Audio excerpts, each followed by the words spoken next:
Hello, I am Nurse Penny Koller, veteran of the United States Navy.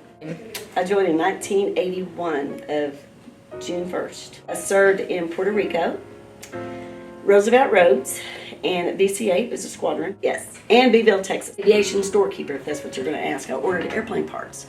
I know, I wasn't on the ship or anything, but I was there. I ordered airplane parts for A4s and SH3s to make sure that they flew. I joined because I got my heart broken. Yes.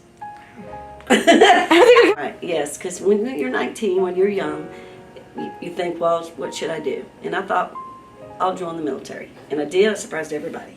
No one knew. Everybody thought I was going to go to Hollywood and be an actress. That's what my passion is, acting. But I joined the Navy as a young girl at 19 and lived off base in some huge high-rise condominiums in Puerto Rico. I surfed and did everything. It was really cool. Hi, I'm Sean Fox. See, I started my naval service originally on the enlisted side of the house. I went into the Naval Reserves in 1983, and I did the reserves as I was finishing up college. I graduated from college in 1986, so I spent 3 years in the Navy enlisted side of the house. My job back then was as a storekeeper, so I was responsible for supplies and logistics.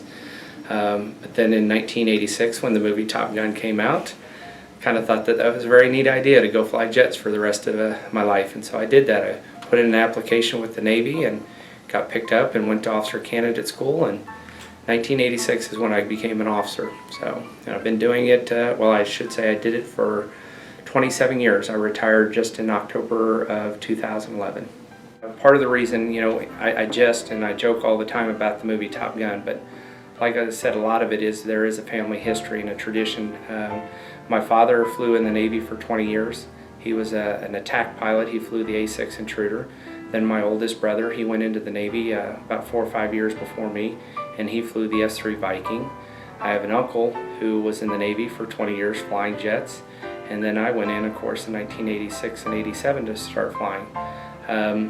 I think we very much have continued the strong family relationship and history because just a couple years ago, my daughter graduated from the University of Oklahoma in the ROTC program, and now she's serving as an ensign in the Navy. She's a Navy nurse, so she's stationed at Fort Belvoir just outside Washington, D.C.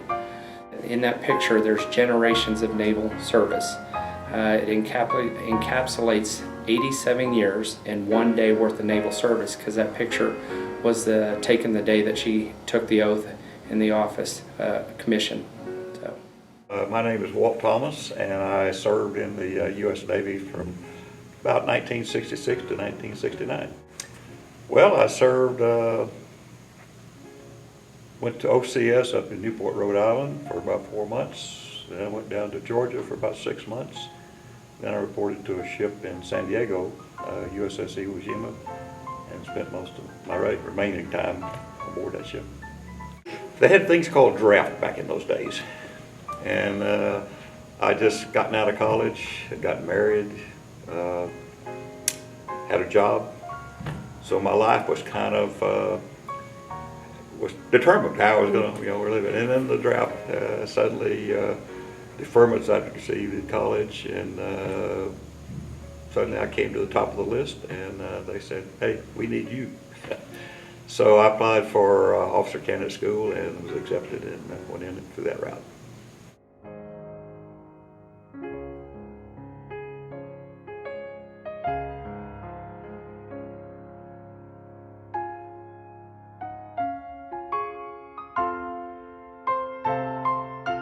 Now, it's a day just strictly to remember all our veterans, regardless of what conflict, or even if they weren't in a conflict, just to honor their service and the sacrifice and the dedication that they've done for our country. So it's a very powerful day, no doubt about it. So I look forward to it. I today am very proud of me being a veteran, because a lot of people don't realize I am until I stand up. And they're like, whoa, she's a veteran? And a lot of people that know me, and it surprises a lot of people. But when I stand up, I'm so proud. I didn't find a war or anything, but let me tell you, at the time I was in, there was no war going on. But I would have went. I'd go today because of what the country has put into my heart as a veteran. It's something special. You can't explain it until you are one. And that's it, really. recognize that this country's special, and it's worth some sacrifice to make sure that it stays that way. And regrettably, sometimes we have to fight for it. So that's looking back, it certainly looks better for looking in your rearview mirror a lot better than it does when you're in the middle of it. But it was, I look back now and with a certain amount of pride that I've served and what accomplished. Thank you.